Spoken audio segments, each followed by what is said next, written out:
Amazing piece of news. Australians have come up with a way of getting millions of coronavirus tests to Australians as soon as next Friday. That's literally the timings that we're starting to talk here.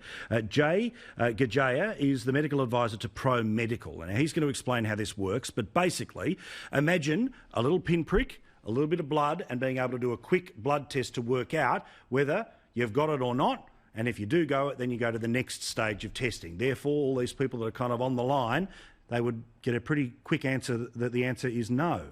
He explained how all this works a bit earlier today. This test is slightly different because it's basically it looks at your immune response towards the virus. So when our bodies contract this virus, our immune system can recognize it, and it develops a response, and it develops these antibodies, IgM and IgG. And by exploiting this, we can use a test which we call an immunoassay, and it basically looks like sort of pregnancy test bar, which is at the bottom of the wells, is lined with the coronavirus antigen specifically. And if you add about 20 microliters of blood, which is the amount of, for example, if you finger prick yourself, similar to how people with diabetes check their blood sugar, and place this on the well and add a buffer, then in 15 minutes' time, you can get the interpretation of whether it's positive or not.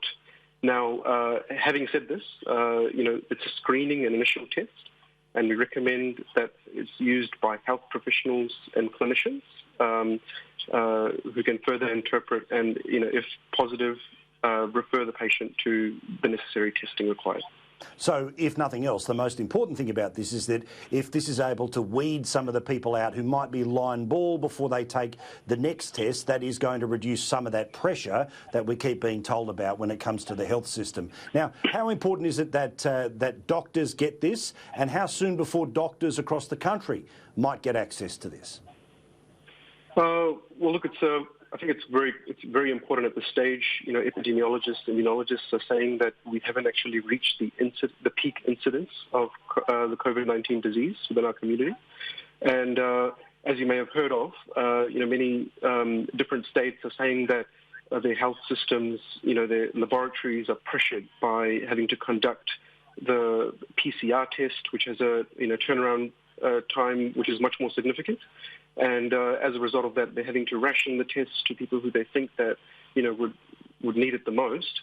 And potentially, this sort of limits the access to testing for individuals who still might have the illness, but, wouldn't qualify for the test itself.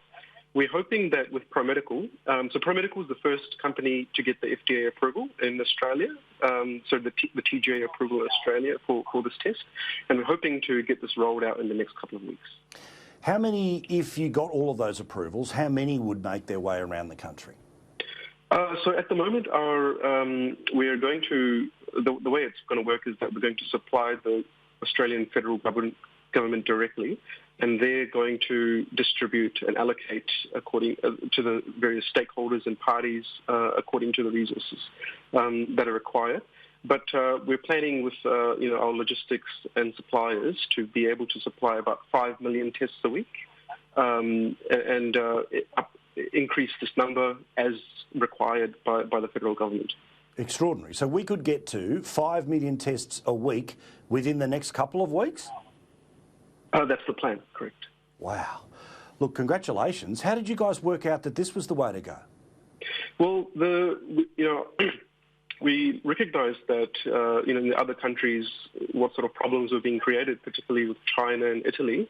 And, I think social media has done an absolutely marvellous campaign with, raising the awareness about what we need to do in the social isolation. But nonetheless, there was definitely an area of need. And in particular, we were very keenly observing the news. In particular, people were saying that there was rationing of the current tests, and that's quite alarming because we've seen over and over again that testing is the best way to be able to find out who exactly has the disease and get them isolated. So we definitely wanted to make sure that we can create some sort of adjunct initial screening test which can assist health professionals in through this public health emergency that we're currently going through. It is a fascinating development. Imagine that within a couple of weeks, 5 million extra tests as a way of basically knowing whether you absolutely, don't worry about it, you don't have anything, keep moving on. All happens for the GP, they can work it out nice and fast, but if you go to the next stage, it means those precious tests don't get used up unnecessarily by people who are either just on the line or just a little bit too freaked out.